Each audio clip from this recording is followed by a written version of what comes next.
Ja sam Svetlana Marjanović, član sam Saveza studenata i Studentskog parlamenta Pravnog fakulteta u Novom Sadu.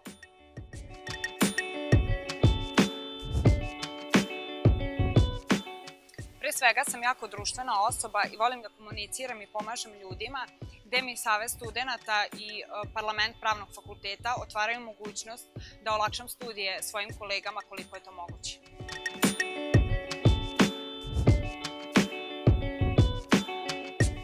Organizovali smo brojne tribine, kao što su tribine Miroslava Lazanskog, advokata Miroslava Vasića i Danice Grujičić. Takođe, učestvovali smo u organizaciji konferencije Mirno rešavanje sporova, na kome je predavač bio Toma Fila. Još što smo postigli jeste vanredni rok Oktobar 2 svake godine. Prošle i ove godine smo uspeli da se izborimo da može u Oktobru 2 da se prijavi više ispita, jer je do prošle godine mogo samo jedan.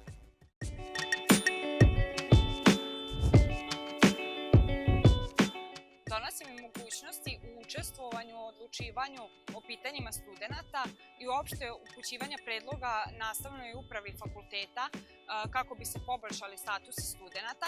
Takođe donosi mi brojne kontakte kako sa nastavnim kadrom fakulteta, ljudima iz prakse, tako i sa studentima drugih fakulteta i univerziteta, što će mi sve jednog dana pomoći da napredujem u karijeri.